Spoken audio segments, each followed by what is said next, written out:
They told me that I needed college to be successful. Well, they were wrong. My name's Mike. I'm 33 years old, and I have a just under $600,000 stock portfolio. I have a couple $100,000 in rentals, and I have a 401k of maybe around 100k. And I have done this all from the age of 25 until 33. I am going to teach you exactly how you can get rich without going to college. Let's dive in.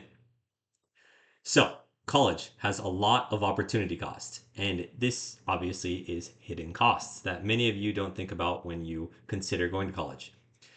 Let's start with it takes up 4 years of your time. And during that 4 years, you could be earning money, which maybe you are, maybe you work a part time job, but you could work more if you weren't going to college. And you could also be spending that time developing valuable skills, which we will talk about what those skills are later on in the video. Many people, not everyone, some people get college for free, but most people take on around $30,000 to $50,000 in student loans. This, for these people, it destroys their cash flow for many years after they finish college. So it might cost them $200, $300, $400 a month, and they could be using this money to grow their wealth. I think that these costs cannot be understated. They are very, very expensive. The 4 years is more expensive than you can quantify, since you could be developing very valuable skills and learning to make more than many people make by going to college. Let's dive in. So, let's start with some real life examples on people who have been successful that I personally know and have maybe talked out of going to college. So my brother, when he's 7 years younger than me, he's 26 now, and when he was 18 years old and I had just learned about money, I had suggested that he does not go to college. The reason was that all of the opportunity costs listed above I felt were too costly, and to this day he thanks me for that. So he was working at Menards and he was making maybe 15, 16 bucks an hour, and he was going to wait a year to get a raise for 75 cents. I told him that was a terrible idea. Don't just wait around. You can apply for different jobs and you can just get into a company where you can just make more money right away. Maybe like many dollars more per hour.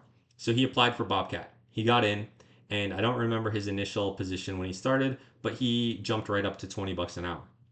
Shortly after, about a year later, he had the opportunity, since he was having a good work ethic, showing up on time, showing up early, doing doing what needed to be done. He was given the opportunity to become a welder for the same company without going to college. And then he started making closer to $30 an hour. Now it's been 5, 6 years, and he maybe last year had his first year of $100,000. And now he oversees welders, and he is not the one having to weld himself. And he makes quite a bit of money doing that. And he didn't have to acquire $30,000, $50,000 in student loans. Many of these companies, too, that you may want to work for, or maybe you want to go to college, but you don't want to pay for it, you might be able to work for a company, and they likely, if it's related to your field, will pay for your college. Next up would be my girlfriend. She is around the same age as my brother, and she was a server. She wanted to go to college to become an accountant. And now she's a nanny. I talked her out of college, and she makes around the same as she did as a server, and she's much happier. In my opinion, her learning the skills for us to build a family is more valuable than college could be for me, because I will be the breadwinner, and as well as it would be for her to be a server, right? So she wanted to go be an accountant, where, in my opinion, I could be wrong, but in my estimation, she was going to make between 50,000 to maybe 70,000 after college, after giving up 4 years of her time and taking on maybe $30,000 in student loans. Very, very costly. So instead, now she has no debt and she's able to invest her money. Next up, myself.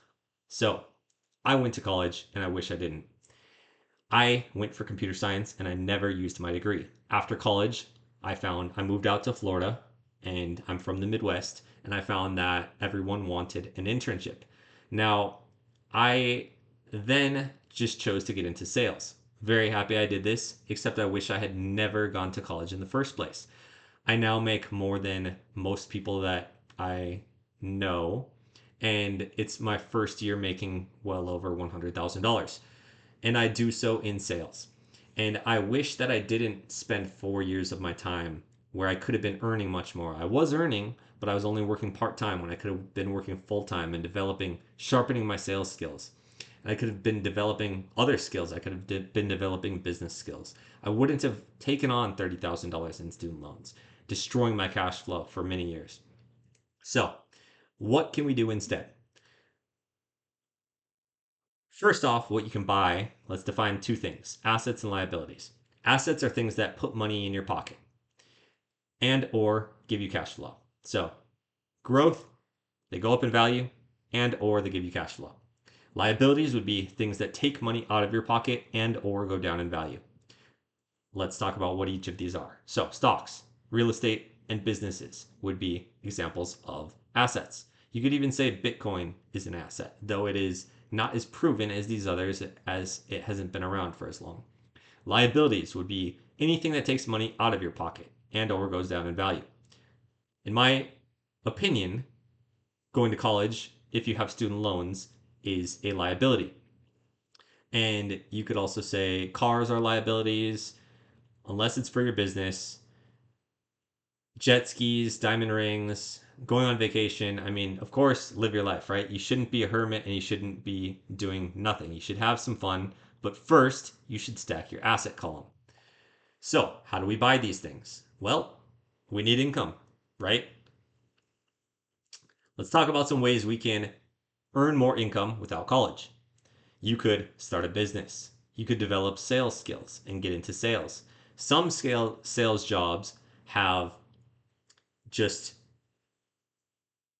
commission only, and some are a combination of commission plus base.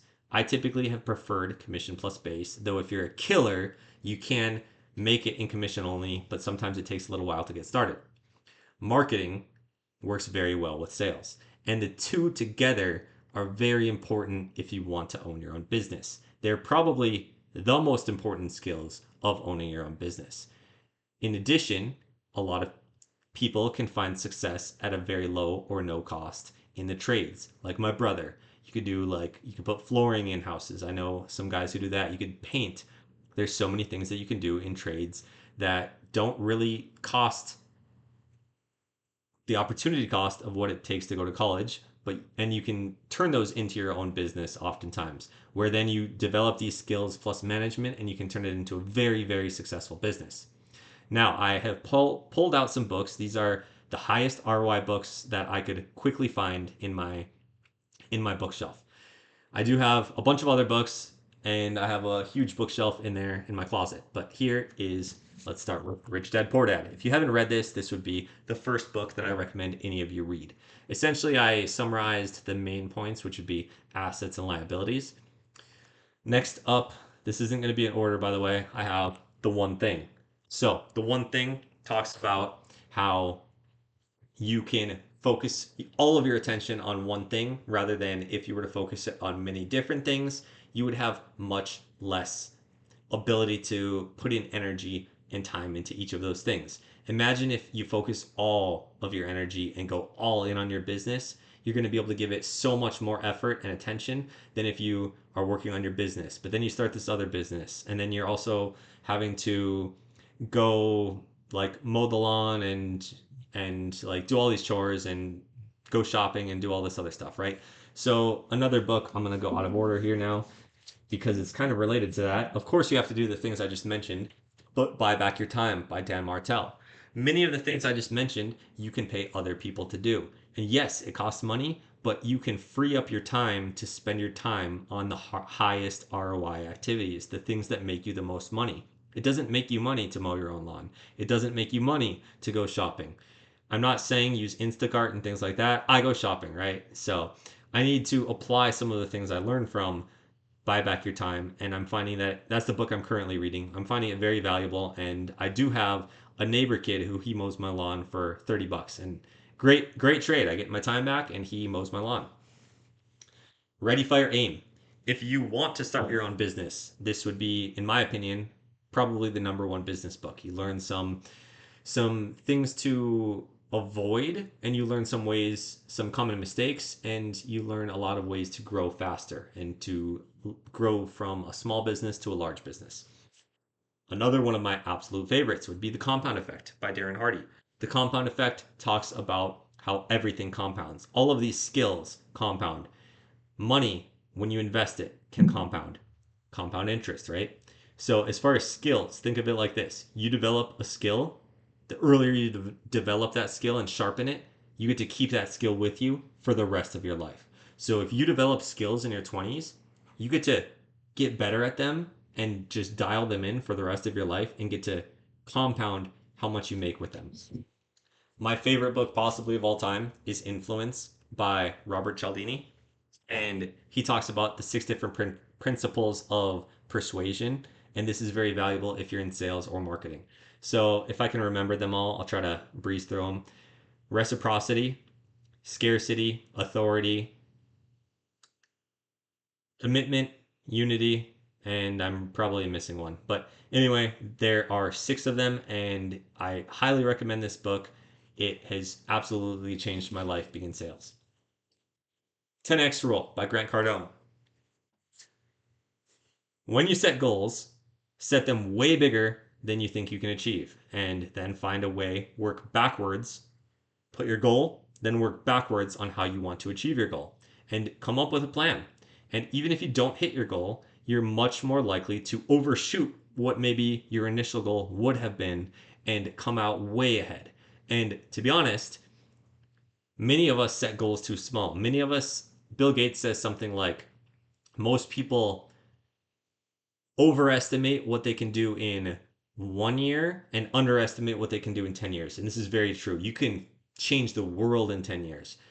And many people think that they can just do these crazy things in 1 year. So consistency is so important, and that's why The Compound Effect is one of my favorite books too. Is it talks just consistency over time, right?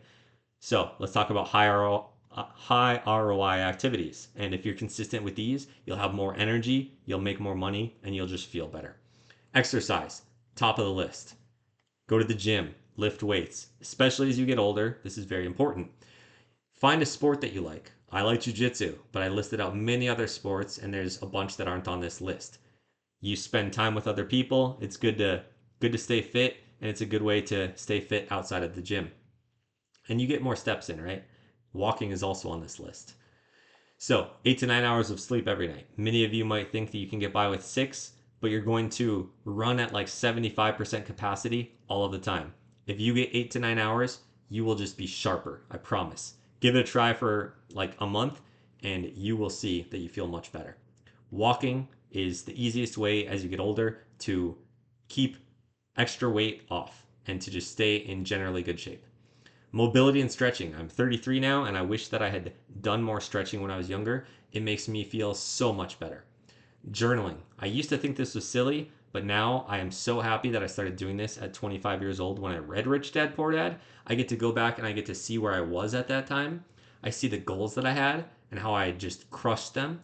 And I get to see the progress that I make over time. And I get to set future goals. So in the future, I get to look back on today and how I am doing and how maybe little the goals that I currently have are and how I can just achieve the world. The world is your oyster, but you need to do the right things and you need to read the right books, spend time with the right people. There's a saying that you're the average of the 5 people you spend the most time with. Those people rub off on you. If you spend if you spend your time with people that go to football games, you're going to go to football games. If you spend your time with people that start businesses, you're going to start businesses. If you spend time with people that go to the bar, you're going to go to the bar. If you spend time with people that go to the gym, you're going to go to the gym. Limit alcohol and junk food. By all means, if you want to eat like junk food and drink alcohol, go for it. I don't drink, but I do eat junk food, and I try to limit it. Increasing income is going to be like we talked about with my brother. If you can increase your income instead of just waiting for a raise, that's fantastic, right? If you need to switch jobs, do it. So, ask for a raise is step one. That way you don't have to switch jobs, right? You could apply for a new job. It's easier to stay in the same industry. You're more valuable because you've developed a lot of skills at your current job. You could get a second job. You could work more. You could work overtime. My favorite way is getting a roommate. That's why it's on income and expenses. Why it's my favorite is it doesn't take extra time from you to do, right? So just you have the mild inconvenience of having someone live with you. The most important part is screening, but you can add many hundreds or even $1,000 to your income or decreasing your expenses just by this minor inconvenience. That's a great way to have a bunch of extra money to use to invest. By the way, high ROI activity that I didn't have here, and possibly like one of the most high, is investing.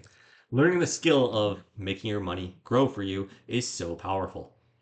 So, you can start a side hustle or sell stuff online as well. Decreasing expenses. You could cancel subscriptions, is the one that I find that most people could benefit from. You could eat at home.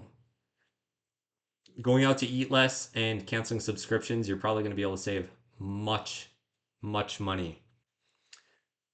You can call your utility companies like cell phone companies. You can change cell phone plans. You can maybe call your internet company, trash company, and you can reduce your bill. I have done all of these, by the way. I've done it with my trash company, internet company, cell phone company, doesn't matter. As far as some little tips for you. By the way, if you're getting value from this video, make sure you like, comment, and subscribe. That way it helps push us in the algorithm and gets this message out to more people to change more lives. Some tips. Everyone should do this. You need to track your net worth. So just made up some addresses here, but here is an example of me tracking some expenses, tracking some income from rentals as well as the house I live in, tracking repairs, equity in the home, how much I bought the house for, what its estimated value is. Tracking your net worth is a great way. You can't hit the goal if you don't know what the goal is, right? Another tip, I just made a credit video recently. So a tip, biggest mistake I see for credit would be that people let their utilization get too high. Meaning if they have a $2,000 limit, they let it get up to $800, $900, $1,000, $2,000, and then they pay it off. A couple of quick ways you can do this would be if you increase your credit limit on that one card, you will just naturally have a lower utilization rate. If you pay off that credit card 2 or 3 times per month, you will also have a lower utilization rate. If you get one extra credit card, you will also, because you have a balance on that new credit card available to you, you will also have a lower utilization rate. So none of this is financial advice. I'm not a financial advisor. None of this is just all educational. So hope you got a lot of value from this and see you next time.